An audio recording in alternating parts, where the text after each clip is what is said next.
Hello. Hello everybody and welcome back to In Full Swing YouTube channel with Conor McGilligan. I hope you're doing fantastically well. Hope you've had a great sunny day. It's been absolutely roasting here. As you can tell, the setup's a little bit different here at In Full Swing HQ. I hope you are all doing really well.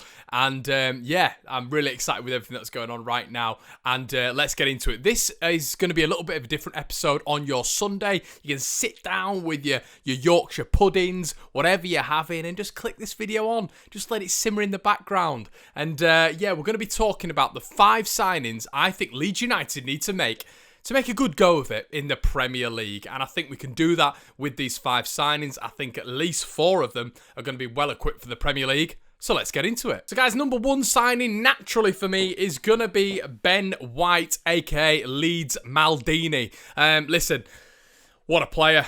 Oh God, I mean, how can you wax lyrical about this guy enough? Do I need to say anything more about him? So good going forward, so good at the back. 22 clean sheets. I think a large percentage of that is because of Ben White's contribution. You know, with Pontus Jansson last year, I never felt that him and Cooper had that sort of cohesive relationship that enabled them to hit the top heights of the Championship defender ratio, really. I didn't think they had that sort of, as I've just said, the partnership, the understanding, the breakdown of each other's plays, the patterns of each other's plays, and this year's been completely different. You know, Ben White came in and apparently said to Liam Cooper on his first game at Bristol City away, I'm nervous, what do I do, etc, etc, can you help me out? Cooper guided him all the way. Cooper been an absolutely brilliant figurehead for Leeds United this year. What an excellent season for him, but he's brought Ben White through. This kid is unbelievable and will be in the England setup very, very soon. Apparently Southgate was going to put him in the England setup, but because of COVID, this did not happen. Apparently Calvin was on the fringes as well. What an impressive player. What a significant player in Leeds United's title-winning campaign. A man who can get Leeds from the defensive transition into the attacking transition within a matter of touches. His crossfield passes left, right foot, he marauds into that midfield. He creates so much space, and I find him threatening from an attacking sense as well, not only a defensive sense. His one-on-one ability against an attacker is second to none. Ollie Watkins had no joy against him. Mitrovic had no joy against him, as we saw this year. The best strikers in the division had no joy against Ben White this year. He's a absolutely fantastic player. He's already been looked at by the likes of Liverpool, by the likes of Manchester City, and there is a reason behind that. This guy will go to the very, very top. An absolutely wonderful player. The best Leeds defender I've seen in my lifetime. The best centre-back I've seen in my lifetime. I was a bit too young to see the days of Rio and Woodgate, but in my lifetime, memories, I can only remember someone being as good as Ben White. He's just incredible, incredible. So he would be my number 1 signing. Leeds have just had 2 bids of 18 million and 22.5 million rejected for him. We are definitely going to be going in for a third. From what I've heard as well, we will definitely be going in for a third. And if we can make him our man, no matter what, I think Leeds will stand a magnificent chance of staying in this division. He's a player who can make that step up like that. So my number 1 is going to be Ben White. My number 2, guys, is another person who I think can make that transition from the Championship to the Premier League pretty significantly, pretty seamlessly, and pretty easily, to be quite frank. Saeed Benrahma. Now, I think it's going to be a competition between Leeds and Villa, and I think we're going to have that for a few Brentford players, to be honest. There's been talk of Norgard, Rico Henry, Ollie Watkins, Saeed Benrahma, and it's going to be a fire sale at Brentford. They're naturally a selling club, obviously, because they're trying to build that sustainable model, which is always difficult from the ground up.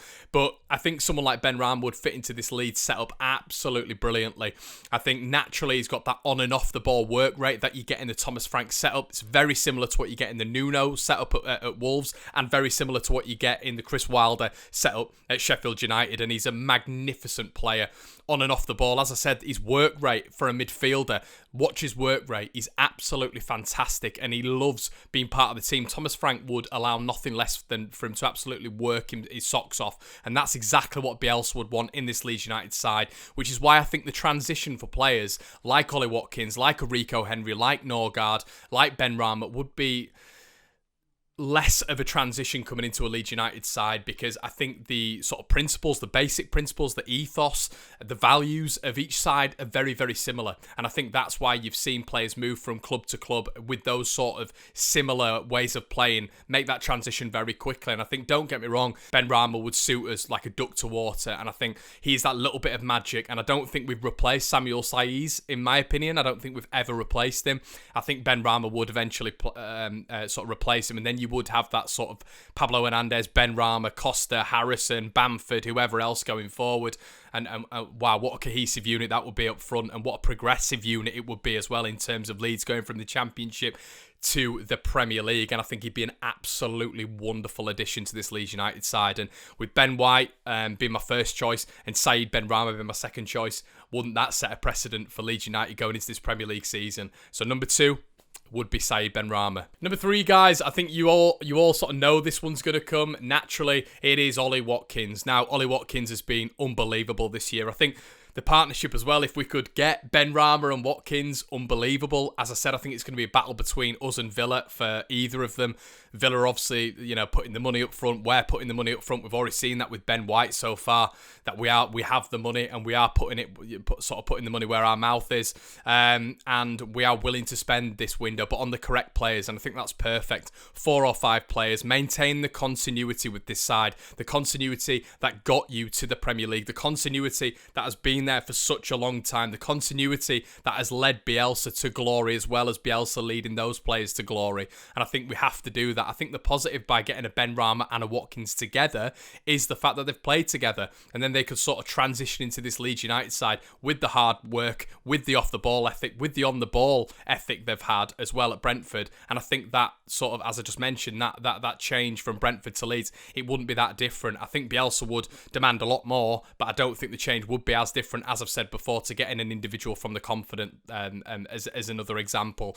26 goals, numerous assists, and dangerous. It's pragmatic, dynamic. Aerially, he's unbelievable for a striker. He's not massive, but his reach, his jump is incredible, and he unnerves defenders. There's nothing worse than someone with a bit of finesse, someone with a bit of physicality coming against the defender. It means the defender is in for a fight, and you saw it against Swansea in the semi-finals. They just couldn't deal with him. The likes of Ben Cabango, the likes of Van der Horn, they just couldn't deal with him. He was too good. His press off the ball is what completely unnerves defenders, and you see him doing that week in, week out for Brentford. And I would be absolutely over the moon with Ollie Watkins if we could sign him. The goals for his ratio, his clinical nature in front of, in the box, in and around the box, and his link-up play with the attacking, with the offensive outlets that they have has and will be incredible with futures to come. And I think as well, you look at someone like Watkins, you look at Ben Rama, they're going to move up. They are going to move up. They're not going to be at Brentford next season. They're just too good.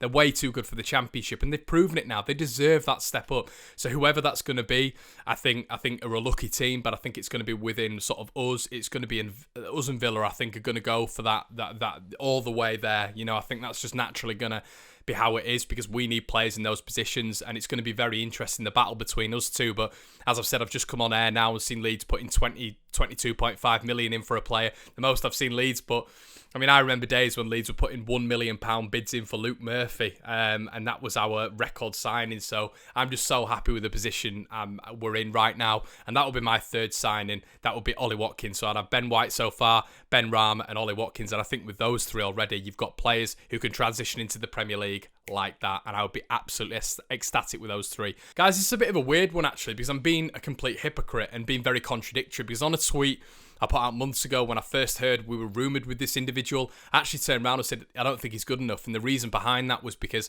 I'd seen his style of play, I'd seen how he played in the Premier League as well, and I wasn't convinced. I'd seen mistakes, but every individual makes mistakes, especially at the top level, because you punish by world class, not just top quality like we had in the Championship, or very good players, world class players.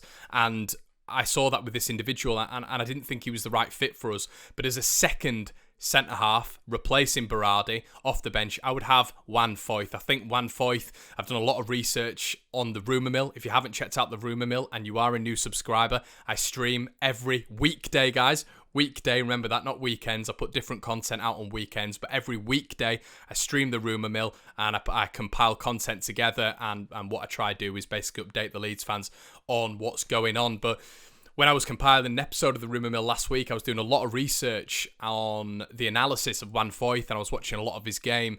Off the ball, brilliant. One-on-one battles, individual battles, he's extremely good.